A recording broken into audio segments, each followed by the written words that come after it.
how do you view the UN Security Council's failure to pass a ceasefire resolution for Gaza during today's session?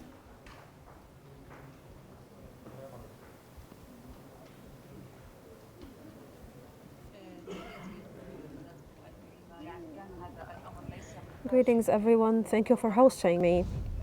In fact, this failure didn't at all come as a surprise to us. In fact, the formulation of the ceasefire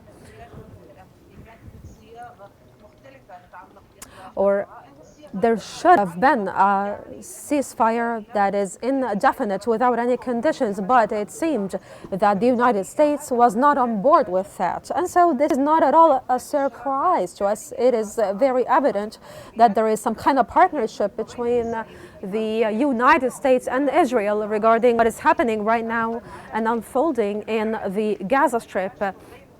It seems that the direct and indirect colonization of the Gaza Strip is something that had been plotted between the US and Israel behind closed doors.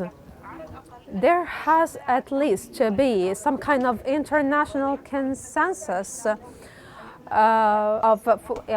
expressed by 14 states in order to terminate the atrocities taking place in the Gaza Strip.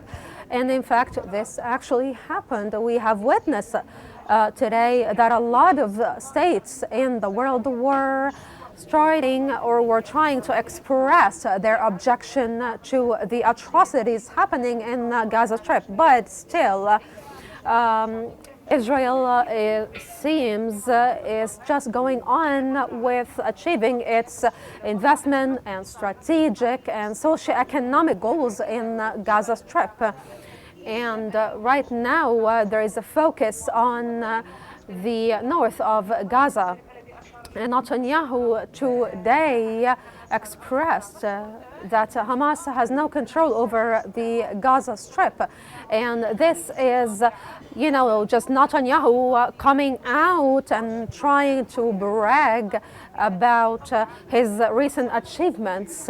And it seems that a lot of Israeli settlers are going to be returned once more to the Abu Salim region and other regions. And right now, a lot other troops are being deployed in the Philadelphia region in order or inside of the depth of the Rafah zone. And right now, the resolution that was put before the International Security Council to reach a ceasefire, it actually showed us that there is a pivotal partnership between the United States and Israel. And, it seems that the Americans do not want to put an end to these horrendous massacres, and we can say for certain that even the consensus of the international community to terminate this war is nothing and does not weigh heavy before international organizations like the Security Council. Right now, the real face of the United States has appeared and its mask has dropped off. And, it seems that the war is going to be further prolonged. There actually might be some negotiation-based solutions, but I don't think these are still going to be fruitful at all.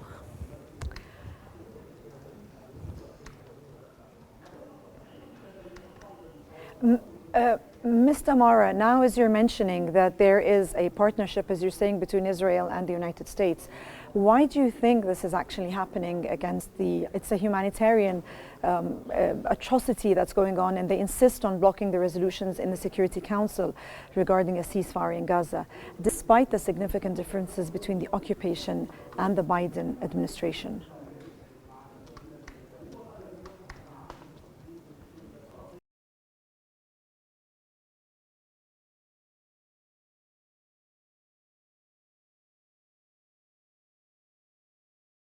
is a very important question. They know up until this moment that the arms provided by the United States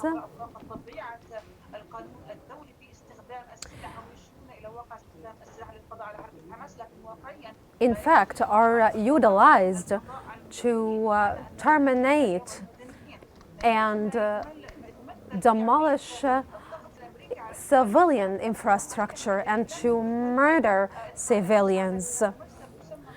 And there is a massacre taking place right now that we are witnessing the unfolding of in the Gaza Strip, which is a wide-scale starvation, and as well there is terrible scarcity of water and food and medications as well.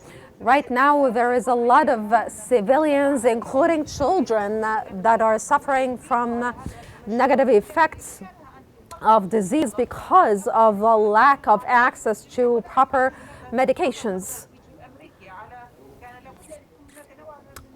In fact, there should have been some kind of discussion between the permanent and non-permanent member states of the Security Council in order to reach some kind of an formulation about a cease or a potential ceasefire.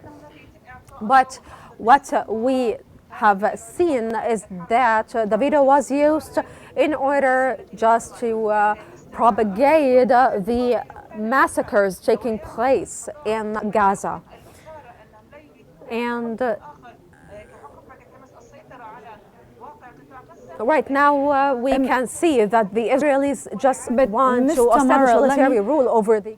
Let me just interrupt you, and I want to ask you another question. Do you think the Biden administration will be satisfied with the efforts to achieve a ceasefire in Lebanon and leave Gaza to the next administration, do you think?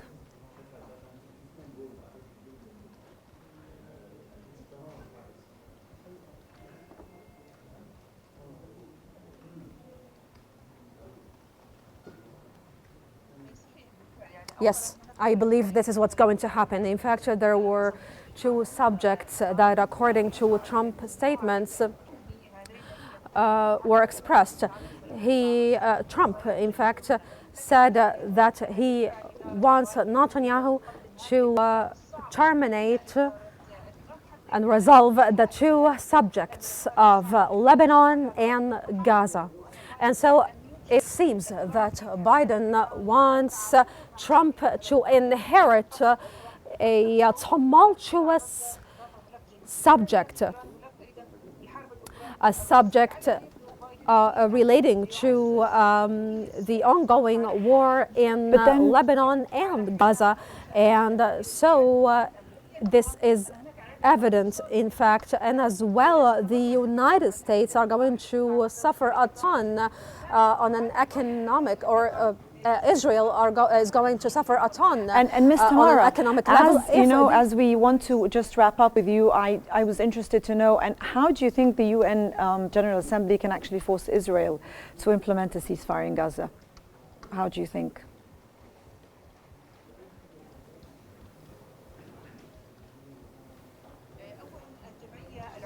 First of all, the General Assembly of the United Nations just issues recommendations. Its decisions, recommendations are never binding. They are just provided or put before the Security Council in order for it to issue a draft resolution in which member states that are permanent and non-permanent participate.